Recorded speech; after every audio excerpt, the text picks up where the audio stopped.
Hello guys. W R show का time हो चुका है। आज हम बहुत ही अच्छे टॉपिक को लेकर बात करने वाले हैं। तो ये टॉपिक कभी भी आपके सामने आ सकता है। हम आपको कह रहे हैं आज अपनी कमर की पेटी जरा कस के पकड़ लें कि टस से मस ना हो जाओ आप। क्यों कह रहे हैं? क्योंकि आज हम आपको वो चीज़ दिखाने की कोशिश करेंगे जो चीज़ कभी आपने देखी नहीं है, और या देखी है तो आपने नोटिस भी नहीं किया होगा। आपको हम 3D व्यू के साथ भी दिखाएंगे। क्या एक गांव के अंदर सच में ही भूत रहते हैं जिसका नाम कुलधरा गांव नाम बोला जाता है? क्या ऐसा गांव है हमारे राजस्थान के अंदर? है तो फिर उस गांव में ऐसा क्या है जिसका विश्लेषण करने से कुछ चैनल डरते हैं?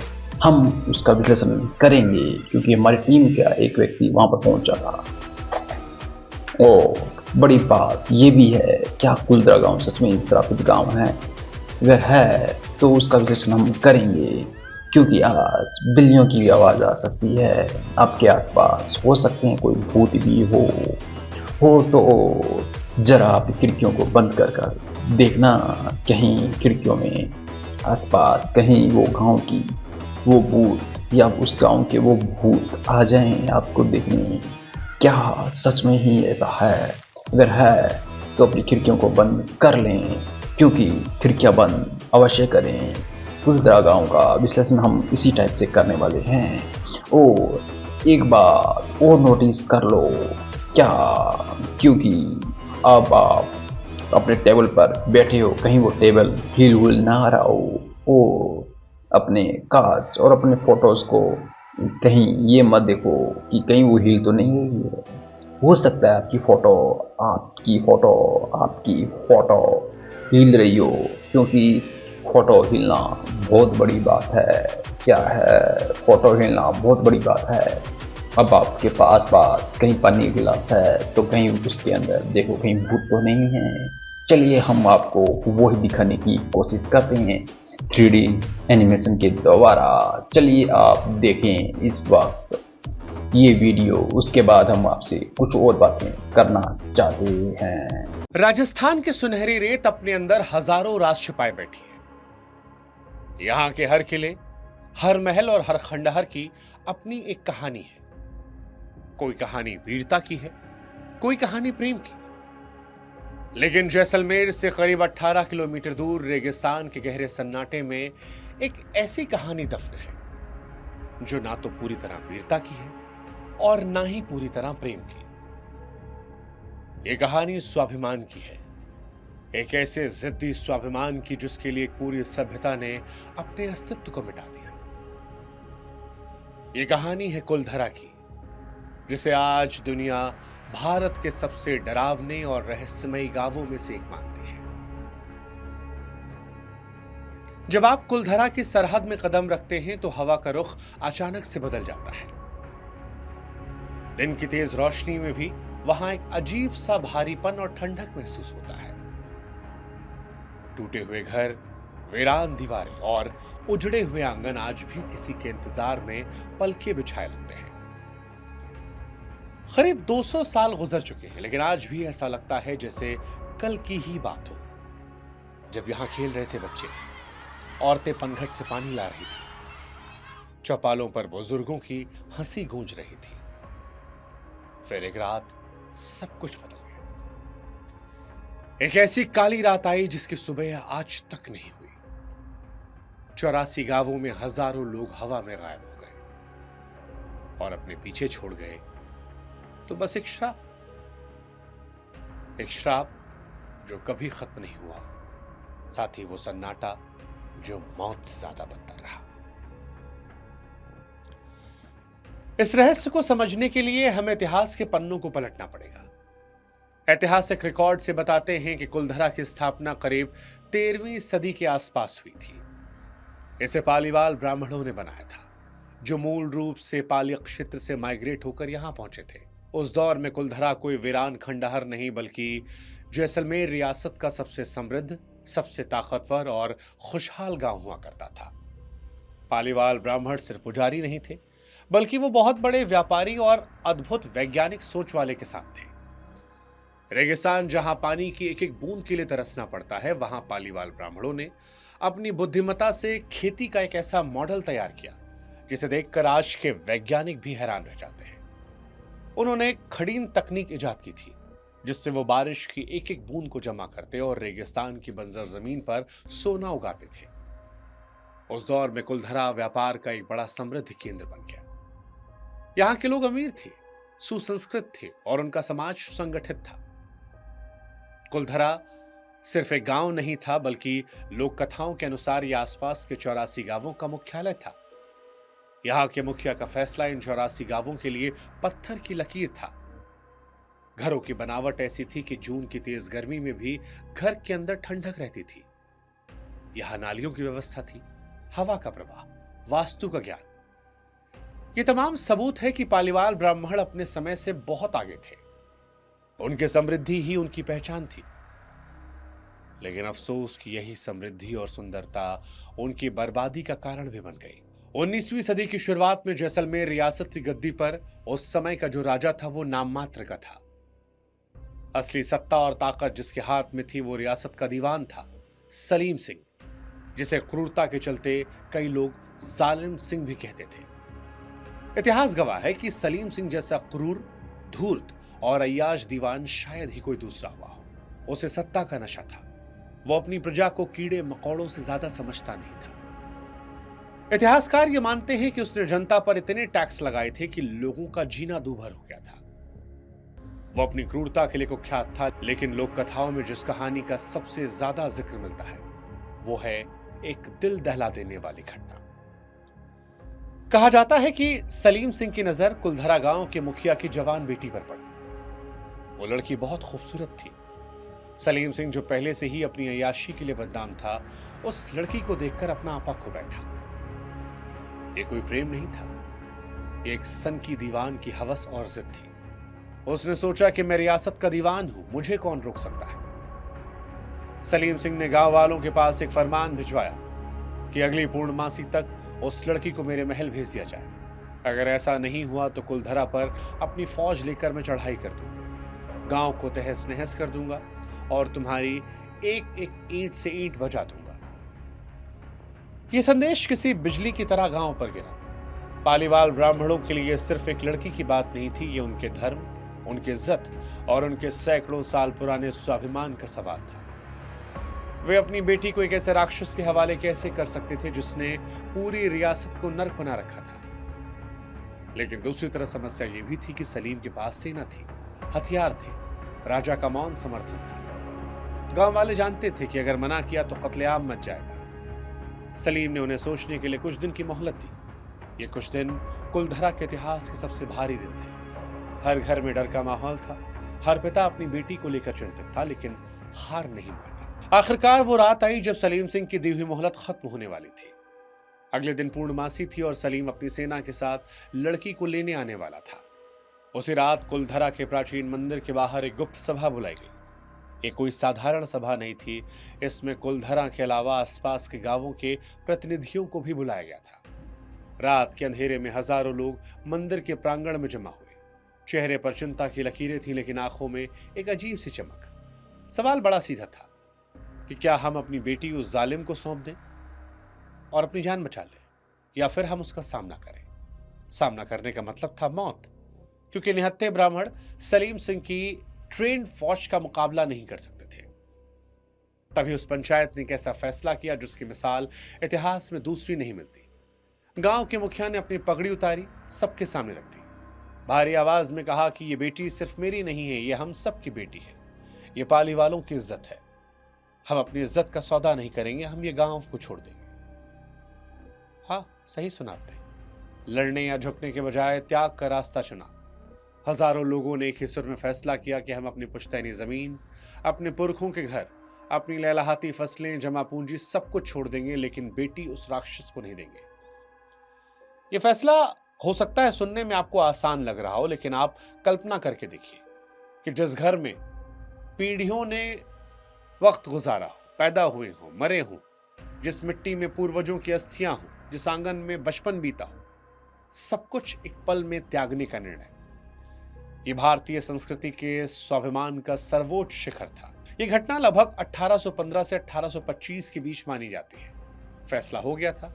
उसी रात तुरंत अभी के अभी आदेश दिया गया कि जो जैसा है वैसा ही निकल पड़े। किसी को कुछ भी साथ ले जाने का मौका नहीं मिला। यह मंजर दिल दहला देने वाला था।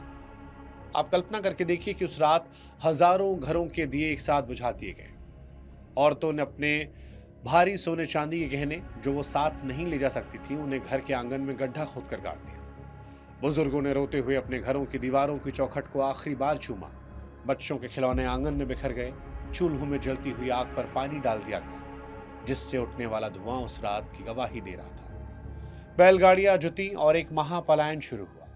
यह शायद दुनिया का सबसे रहस्यमयी पलायन था। 84 गांवों के हजारों लोग, बच्चे, बूढ़े, औरतें, जानवर सब एक साथ निकले। हैरानी की बात है कि उसके जाने की किसी को भनक तक नहीं लगी। सलीम सिंह के गुप्तचरों को ही पता नहीं चला। ऐसा लगता है जैसे रेगिस्तान की हवाओं ने और रात के अंधेरे ने उन्हें अपनी पनाह में ले लिया था। वो हजारों लोग किस रास्ते से गए, किधर गए, कहां जाकर बसे, ये आज तक एक अनसुलझी पहेली है। कुछ इतिहासकार ये मानते हैं कि वो जोधपुर चले गए, कुछ कहते हैं कि अलग अलग जगहों पर बिखर गए, लेकिन उस रात के बाद उन्हें कभी एक साथ नहीं देखा गया। जाते जाते उन ब्राह्मणों की आंखों में आंसू थे, लेकिन दिल में एक आग थी। पीछे मुड़कर अपने प्यारे गांव को जो अब वीरान होने वाला था, उस दर्द और गुस्से में उनके मुंह से एक श्राप निकला। एक ऐसा श्राप जो आज भी कुलधरा की हवाओं में गूंजता है। उन्होंने कहा कि जिस तरह आज हम उजड़ रहे हैं, उसी तरह ये गांव हमेशा उजड़ा रहेगा। आज के बाद कोई भी यहां बस नहीं पाएगा। जो यहां रहने की कोशिश करेगा वो बर्बाद हो जाएगा। उनका यह श्राप इतना शक्तिशाली था कि अगले दिन सलीम सिंह जब अपनी फौज लेकर पहुंचा तो गांव में सन्नाटा मिला। खाली घर, खुली हुई खिड़कियां, उड़ती हुई धूप, न कोई इंसान न परिंदा। सलीम का घमंड चूर चूर हो गया। न लड़की मिली न प्रजा, उसे मिली तो बस एक वीरान रियासत और ब्राह्मणों का शाप। अब यहाँ एक सवाल उठता है जो इतिहासकार और तर्कवादी अक्सर पूछते हैं कि क्या ये वाकई में श्राप था? कुछ इतिहासकार ये मानते हैं कि सलीम द्वारा बढ़ाए गए भारी भरकम टैक्स और पानी की किल्लत के चलते गांव वालों को गांव छोड़ना पड़ा। आईआईटी खड़गपुर की 2017 की एक स्टडी भी इशारा करती है कि शायद उस समय किसी बड़े अर्थक्वेक ने इन घरों को नुकसान पहुंचाया। ये तर्क सुनने में सही लगता है, लेकिन जब आप गहराई में जाते हैं तो पानी वाली थ्योरी पर सवाल उठते हैं। पानी की कमी एक दिन या एक रात में नहीं होती, है धीमी प्रक्रिया है। अगर सूखा पड़ता तो लोग धीरे धीरे पलायन करते। एक साथ 84 गांव रातों रात खाली नहीं होते। पालीवाल तो जल संरक्षण के मास्टर थे। उनके बनाए हुए तालाब और कुएं आज भी जिंदा हैं। दूसरी बात ये कि जब लोग पानी की कमी से जाते हैं तो अपने घरों को उजाड़ कर नहीं जाते, वे वापस आने की उम्मीद रखते हैं। लेकिन कुलधरा के घरों को देखकर ऐसा लगता है कि लोग ऐसे गए जैसे उन्हें पता था कि अब कभी वापस नहीं आने वाले। इसीलिए विज्ञान अपनी जगह पर, लेकिन स्वाभिमान वाली कहानी का वजन ज्यादा महसूस होता है। पालीवाल ब्राह्मणों के जाने के बाद सलीम सिंह ने बहुत कोशिश की गांव को दोबारा बसाया जाए। उसने दूसरे लोगों को वहां भेजा, लेकिन कहते हैं कि जो भी वहां रहने गया वो एक रात टिक नहीं पाया। किसी के घर में आग लग गई, कोई बीमारी से मर गया, कोई डर के मारे भाग गया। धीरे धीरे लोगों को यकीन हुआ कि कुलधरा इंसानों के लिए रहने लायक नहीं बचा।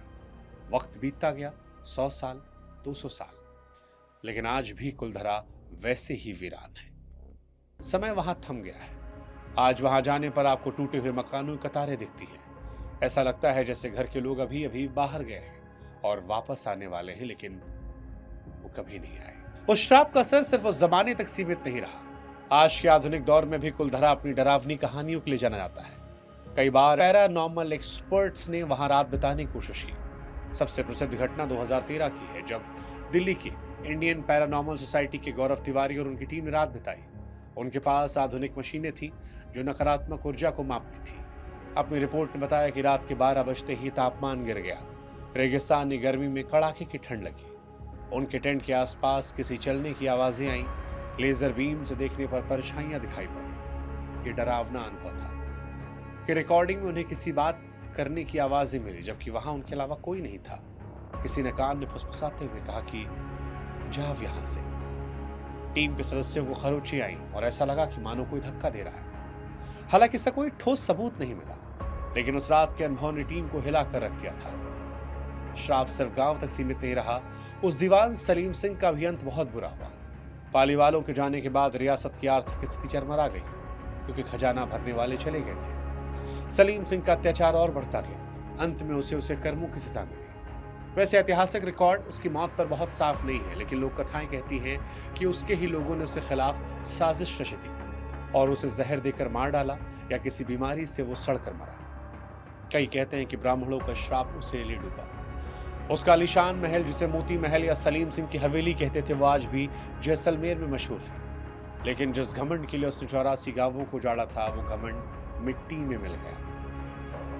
आज कुलधरा ASI की देखरेख में है। ये प्रोटेक्टेड मॉन्यूमेंट्स में है। दिन में यहाँ पर्यटक आते हैं, लोग उन टूटे हुए घरों को देखने आते हैं, फोटो खींचते हैं, उस पुरानी वास्तुकला की तारीफें करते हैं। लेकिन जैसे ही सूरज ढलता है, ASI की गार्ड, स्थानीय पुलिस वहां सबको बाहर निकाल देते हैं। गेट पर ताला लग जाता है, क्योंकि सूर्यास्त के बाद यहाँ रुकना मना है। कुलधरा को एक बार फिर उसी अंधेरे और सन्नाटे के हवाले कर दिया जाता है जो उसका नसीब बना। कुलधरा की कहानी हमें सोचने पर मजबूर करती है कि स्वाभिमान की कीमत क्या होती है। आज हम छोटी छोटी बातों पर समझौता कर लेते हैं, लेकिन पालीवाल ब्राह्मणों ने अपनी इज्जत के लिए अपनी पूरी दुनिया को कुर्बान कर दिया था। वो खामोश दीवारें आज भी चीख चीख कर कहती हैं कि हम उजड़ गए लेकिन झुके नहीं। वो गांव डरावना जरूर है, लेकिन वो पवित्र भी है, क्योंकि वहां त्याग की खुशबू आती है। लोग उसे भूतिया कहते हैं, लेकिन शायद भूत नहीं है। वहां उन हजारों लोगों का दर्द है, उनकी यादें, उनका स्वाभिमान आज भी हवाओं में तैर रहा है। अगर आप कभी कुलधरा जाएं और वहां की रेत को कान लगाकर सुने, तो शायद आपको भी वो आवाज सुनाई पड़े। 84 गांवों के कदमों की आवाज, जो रात के अंधेरे में अपने घर को छोड़ के हमेशा हमेशा के लिए जा रहे थे। सवाल, क्या कुलधरा श्रापित है? जवाब है हाँ, लेकिन ये श्राप किसी चुड़ैल या जिन का नहीं। ये श्राप टूटे हुए दिलों का है, जिन्हें बेवजह सताया गया। और टूटे हुए दिल की बद्दुआ पत्थर की लकीर सी होती है, जो सदियों तक नहीं मिटती।